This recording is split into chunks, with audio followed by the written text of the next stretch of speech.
안녕하세요. 이준수 세무사입니다.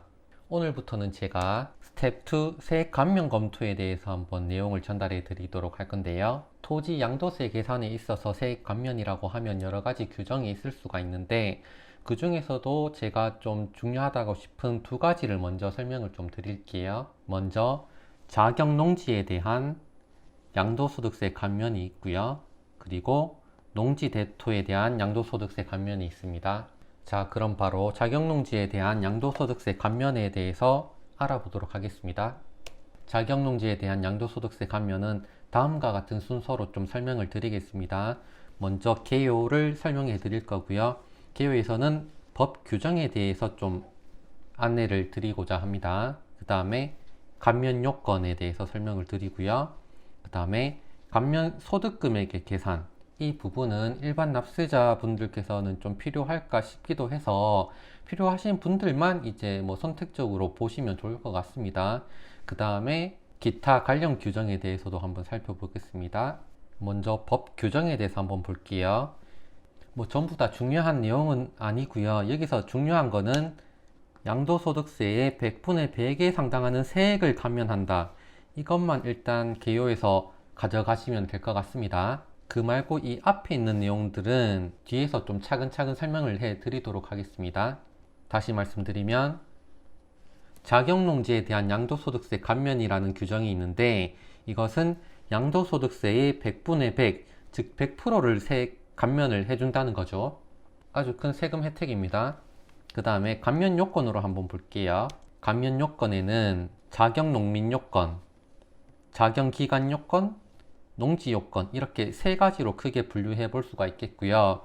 그 중에 자격농민 요건은 제촌 요건, 그 다음에 자격 요건, 이렇게 두 가지로 나눠 볼 수가 있겠습니다. 다음으로 감면소득금액 계산에 대해서는 먼저 감면소득금액의 범위에 대해서 알아볼 거고요. 여기서도 두 가지로 나눠서 주거지역 등에 편입된 경우와 환지예정지에 지정된 경우로 나눠서 설명을 좀 드리도록 하겠습니다. 다음으로 감면소득금액의 실제 계산에 있어서는 일반적인 경우와 수용되는 경우로 나눠 가지고 설명을 좀 달리 해 보겠습니다.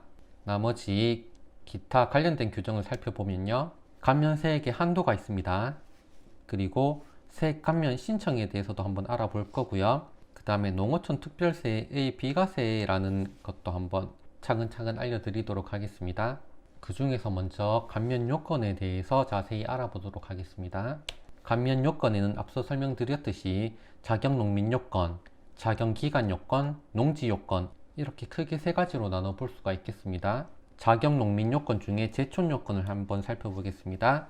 거주자 요건 1번 8년 이상 농지 소재지에 해당하는 지역에 거주하면서 경작한 자로서, 둘, 농지 양도일 현재 거주자인 자를 요건으로 합니다.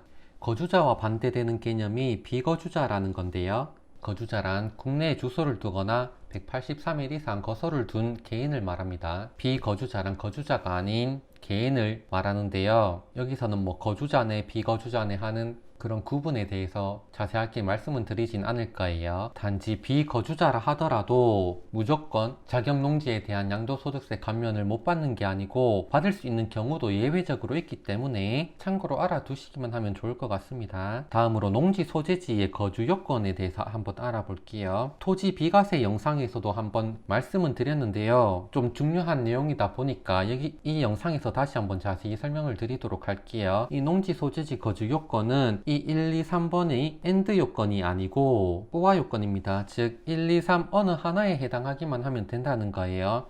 읽어볼게요. 1. 농지가 소재하는 시군구 안의 지역, 소재하는 시군구. 2번 농지가 소재하는 시군구 안의 지역과 연접한 시군구 안의 지역, 연접한 시군구. 3. 농지로부터 직선거리 30km 이내에 있는 지역, 직선거리 30km 이내. 예를 한번 들어보겠습니다. 나는 A군이라는 곳에서 살고 있고요. 그 다음에 농지는 마찬가지로 A군이라는 곳에 소재하고 있는데 내가 소재하는 곳에서 40km 떨어져 있습니다. 이 경우에는 제촌 요건에 해당이 됩니다. 왜냐? 1번 농지가 소재하는 시군구 안의 지역에 있으면 농지 소재지 거주 요건에 해당하게 되죠.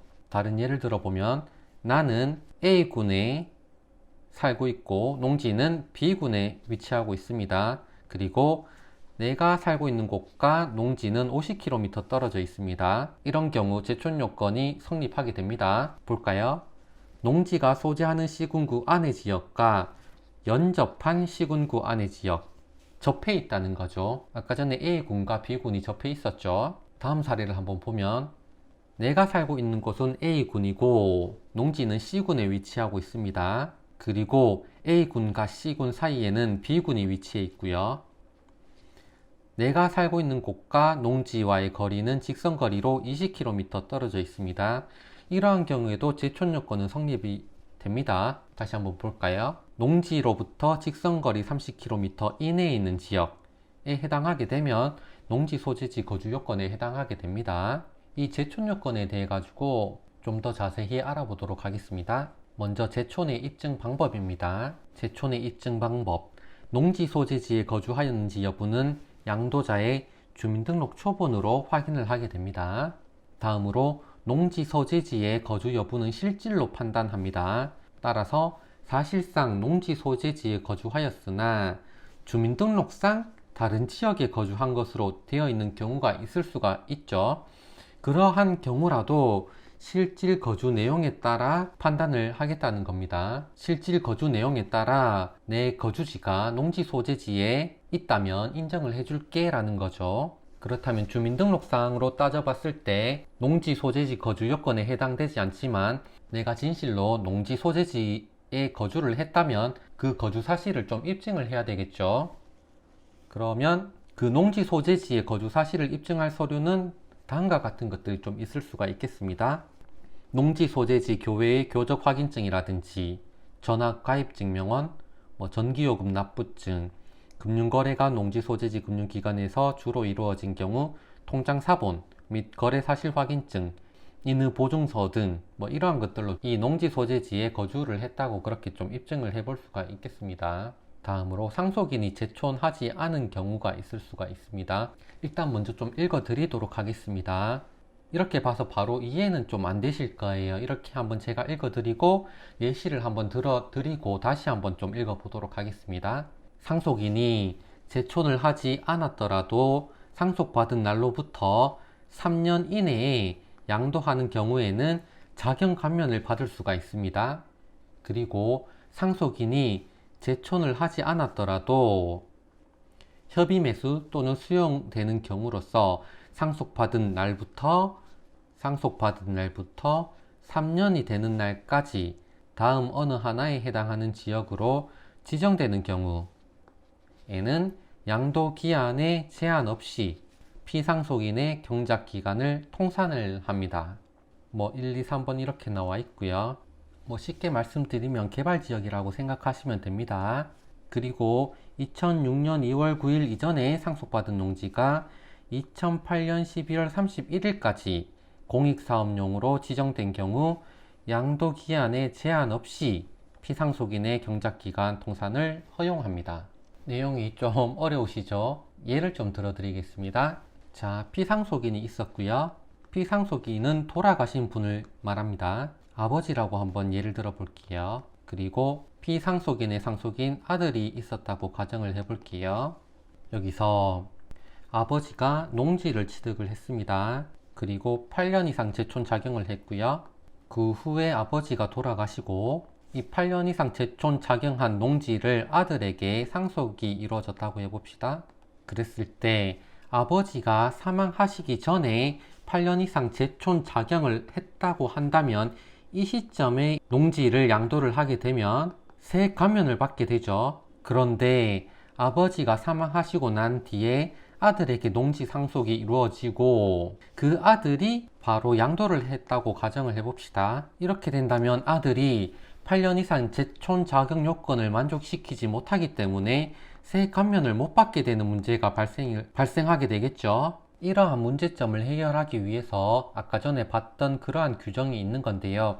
그 규정을 적용해서 이 예로 다시 돌아와 보면 아버지의 사망으로 아들에게 농지 상속이 이루어지게 되었습니다. 이 상속인이 제촌을 하지 않더라도 이 상속받은 날로부터 3년 이내에만 양도를 하게 된다면 세액 감면을 해준다는 거죠. 이게 케이스 1이고요. 그리고 케이스 2는 어땠죠? 케이스 2는 마찬가지로 이 상속받은 날로부터 3년 이내에 협의 매수 또는 수용되는 경우로서 개발지역으로 지정이 된 경우였죠. 이 케이스 2는 케이스 1과 다르게 케이스 1의 경우는 이 상속받은 날로부터 3년 이내에 양도를 했어야 되는 겁니다. 이와 다르게 케이스 2는 상속받은 날로부터 3년 이내에 이러한 개발지역으로 지정되기만 한다면 양도 기한에 상관이 없이 언제든지 팔더라도 세액 감면이 된다는 거죠. 단지 상속받은 날로부터 3년 이내에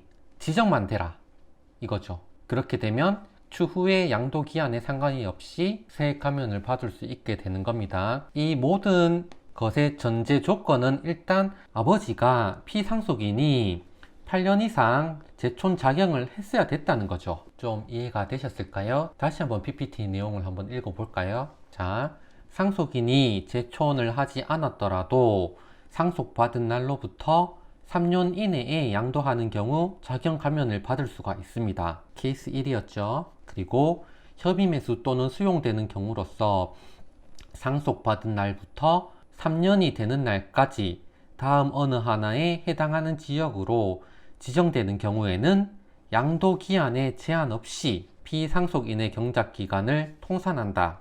케이스 2였습니다. 그리고 마지막 2006년 2월 9일 이전에 상속받은 농지가 2008년 12월 31일까지 공익사업용으로 지정된 경우 양도 기한에 제한 없이 경작기간 통산을 허용하는 규정이 있는데요. 이 부분은 좀 지엽적이기도 해서 일단은 좀 넘어가도록 하겠습니다.